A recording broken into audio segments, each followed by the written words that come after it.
Welcome to The Data Pulse, a data-driven health podcast breaking down key health trends and insights in South Carolina. Brought to you by the South Carolina Department of Public Health. Visit dph.sc.gov/tracking. Better info, better health. Here's your host, Tony G.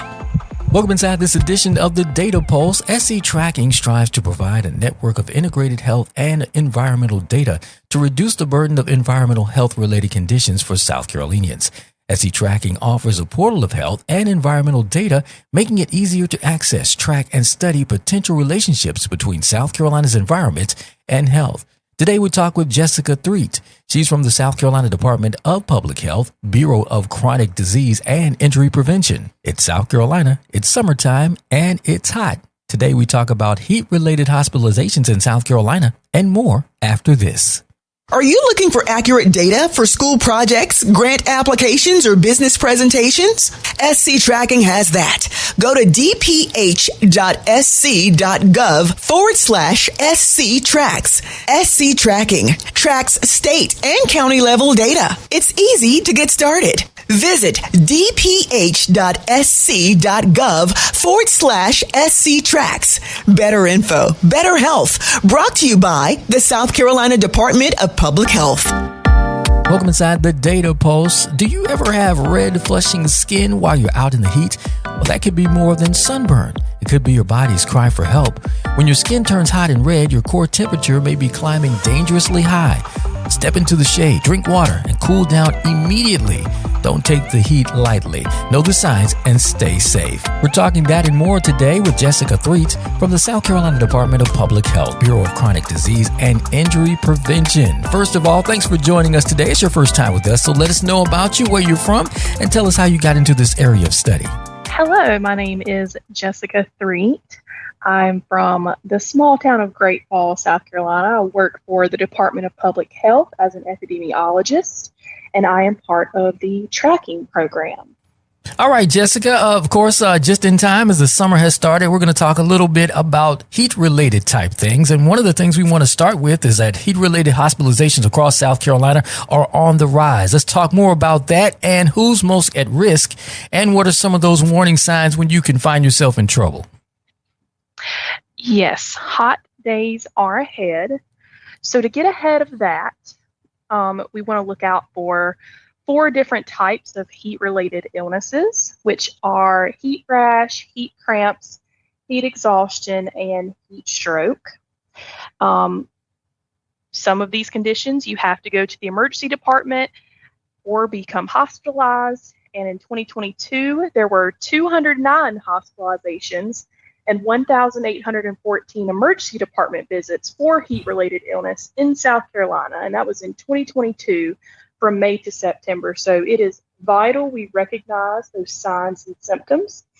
Some signs and symptoms of the most severe type of heat-related illness, which is heat stroke, is hot, dry skin or profuse sweating, confusion, seizures, high body temperatures, which means that your temperature is above 103 degrees Fahrenheit, or you may become unconscious.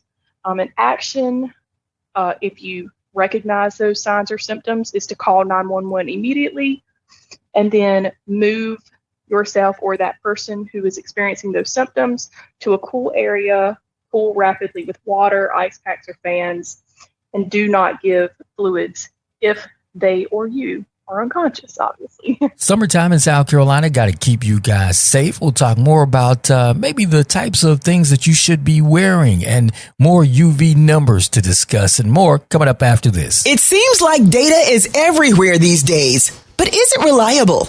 Data from SC Tracking is both accurate and reliable.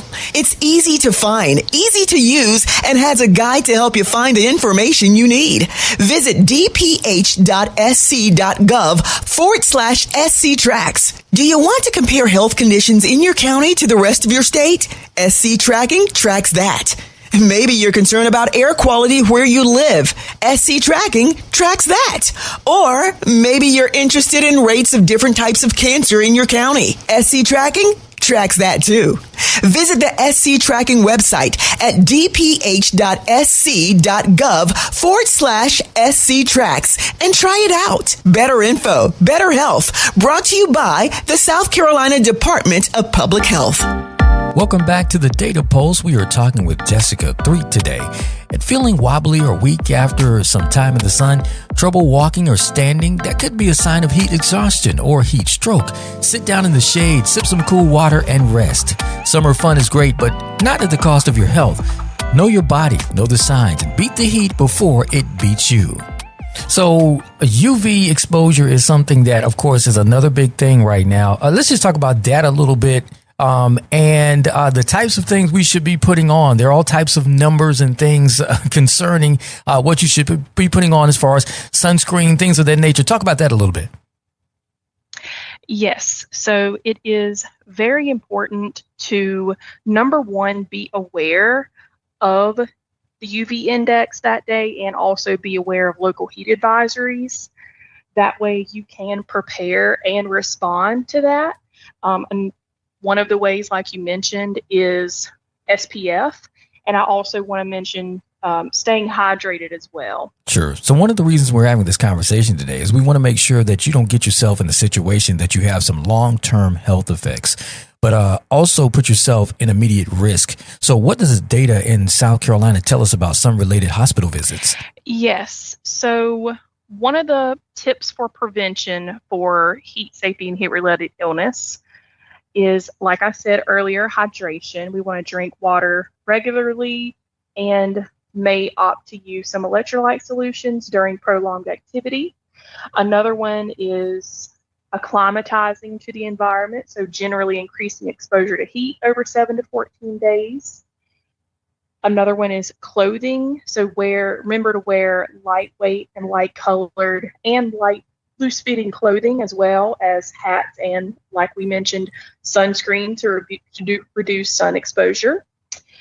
Another one is make sure that you are not part of or more part of a vulnerable population. Vulnerable populations include children, older adults, individuals that are pregnant, and individuals with chronic illnesses. They are all at higher risk for heat-related illness. Specifically for South Carolina, just a fun fact, the highest temperature recorded in South Carolina was 113 degrees Fahrenheit in Columbia on June 29th, 2012.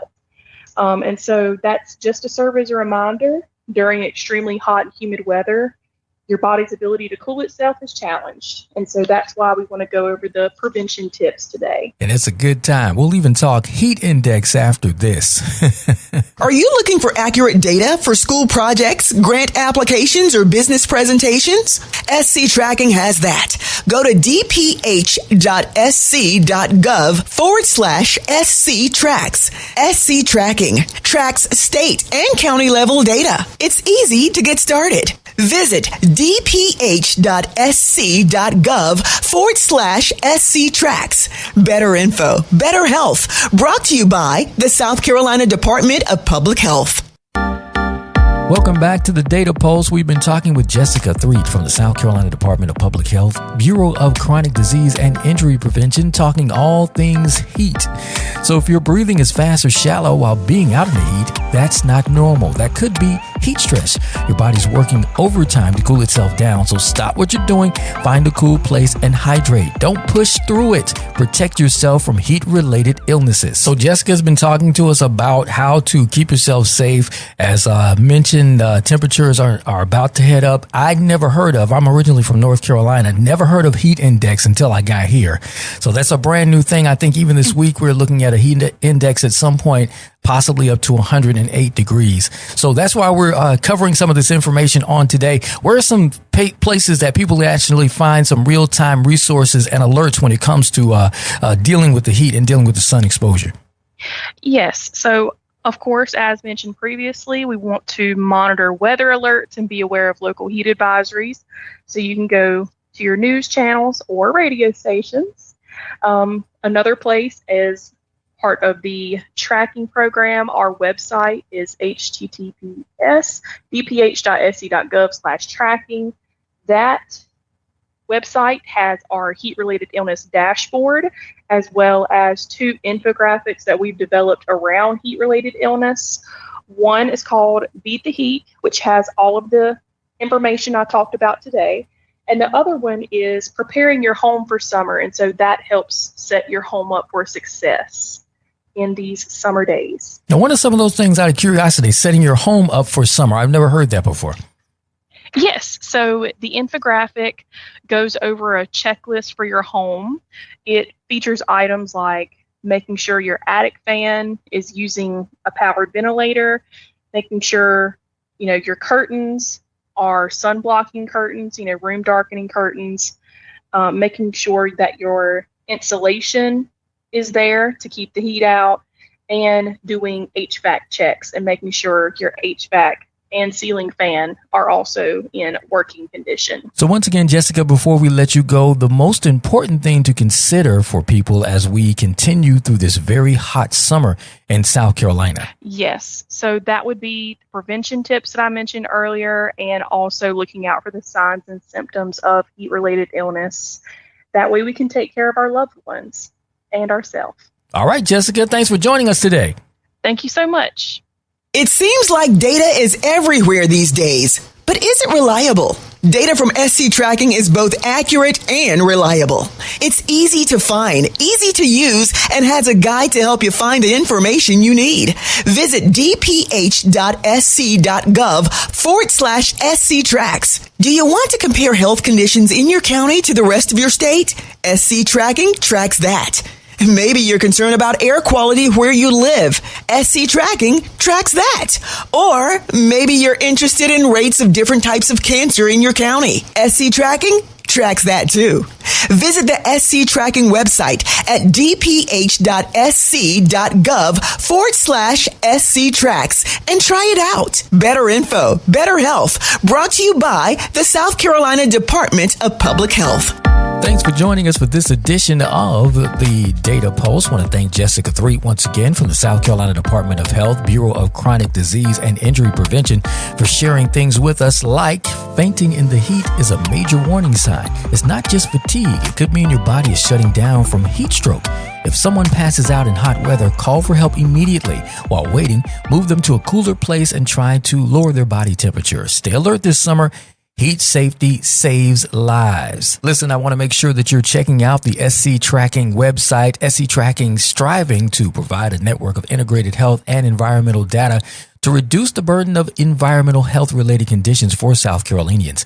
SC Tracking offers a portal to health and environmental data, making it easier to access, track, and study potential relationships between South Carolina's environment and health. Listen, you have a great day and you stay safe out there in that heat. This is the Data Pulse. I'm your partner, Praise Tony G. Have a great day. It seems like data is everywhere these days, but is it reliable? Data from SC Tracking is both accurate and reliable. It's easy to find, easy to use, and has a guide to help you find the information you need. Visit dph.sc.gov/SC Tracks. Do you want to compare health conditions in your county to the rest of your state? SC Tracking tracks that. Maybe you're concerned about air quality where you live. SC Tracking tracks that. Or maybe you're interested in rates of different types of cancer in your county. SC Tracking tracks that too. Visit the SC Tracking website at dph.sc.gov/SC Tracks and try it out. Better info, better health. Brought to you by the South Carolina Department of Public Health.